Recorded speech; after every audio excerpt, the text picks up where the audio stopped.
Zoo, that's got to be like the fifth time Chris Paul didn't try to nutmeg you since you've been in the league. What'd you say? You tried what? The nutmeg, the dribble between your legs. Like I've seen it over the last 3 years now. Like, how do you defend a guy after? Because you obviously drew an offensive foul after this one. How do you defend a guy when he's basically trying to trick you and kind of do that to you on the floor? I mean, our job on the switch is just to get up into him, speed him up, and make him play inside of the three-point line. So if you want to do that, and if that makes him get in the paint and finish, that's what we want.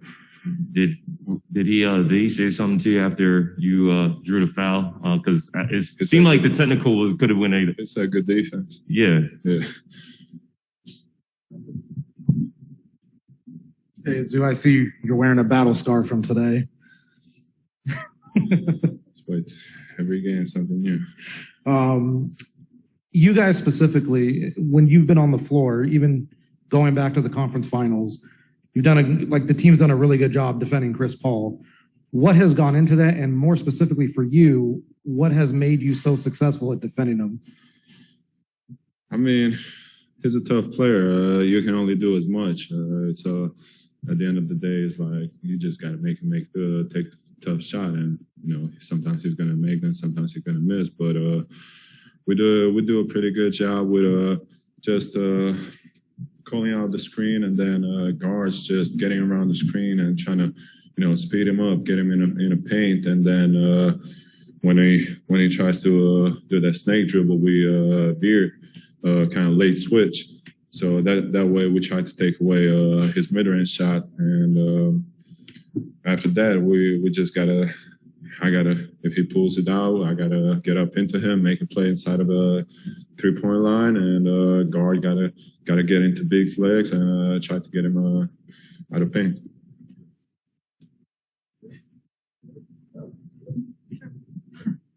So four in a row, you guys seem to have kind of come out of whatever you were in and found a groove of sorts. Why? What's better? Can you say it again? What, you guys are in a groove. What's changed? Like what have you guys figured out in the last 4 games? Just defensively spacing. I feel like defense has been pretty good for the most part of the season, but defensively we had a lot of talk about spacing, and these few days that when we had a chance to practice or in shoot-arounds, we worked a lot on that spacing. The bigs being in a deep dunker, guards running to the corners. Where other big is when we post up PG or Mook, when they come to double, like where we got to go.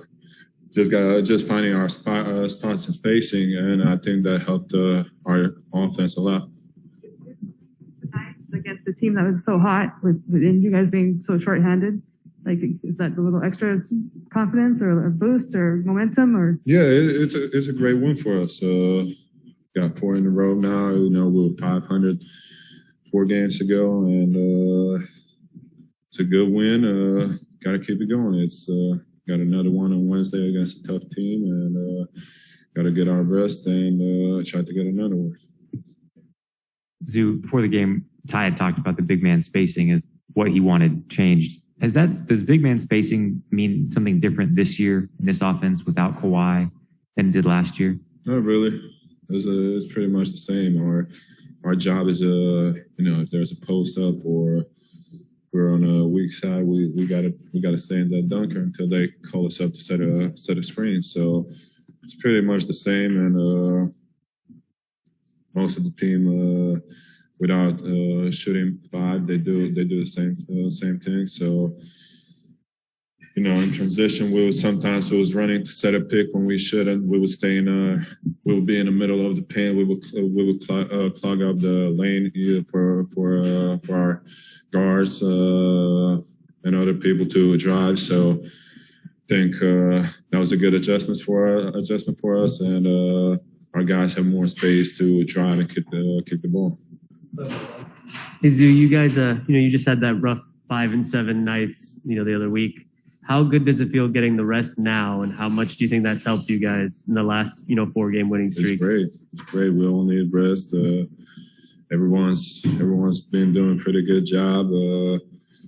Just staying ready and getting their recovery, but you can't really replace the off days. So having an off day is great, and just it is what it is. Everyone goes through that stretch during the season, and just got to push through it.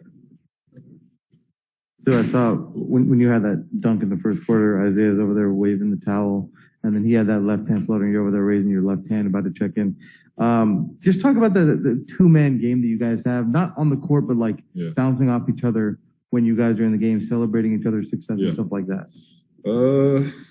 We're really competitive in the practices and stuff like that. So we work together. He got that floater, I got the hooks. So we mess with each other. I feel like when he shoots that floater, it's automatic. So just trying to be there for the teammates when they make a good play. Just trying to cheer on them. And Isaiah has been doing a really good job with us. And he's kind of new to the team, so anything to make him feel better and just so he knows we got his back, and we're happy anytime he does something good.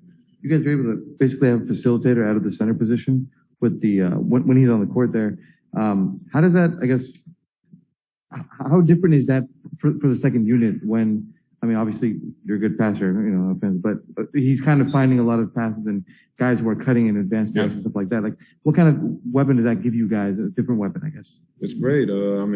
T-Man does a great job cutting up the ball, and Isaiah is fighting him. Luke is great at throwing the ball at the center and just taking off, and he's really good in those spots with the ball. When the guard turns his head, he can't see that pass coming, and the late pass, and he's done a really good job, and got to keep it up. Zoo, you guys have been top 5 in rim protection this year. I'm kind of wondering, do you feel slighted a little bit? Like you're not in the defensive center conversation alongside Rudy or Miles Turner or anything like that? Do you take that a little bit personally sometimes? Yeah, I feel like I don't get as many blocks as them, but I feel like I change a lot of shots at the rim, and if people don't recognize it, doesn't matter. I still got to do my job every night, and it's whatever it takes.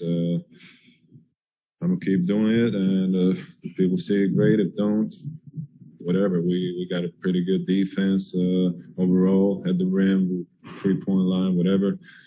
We just got to keep it doing, and playoff time comes, that's gonna pay off. Yep.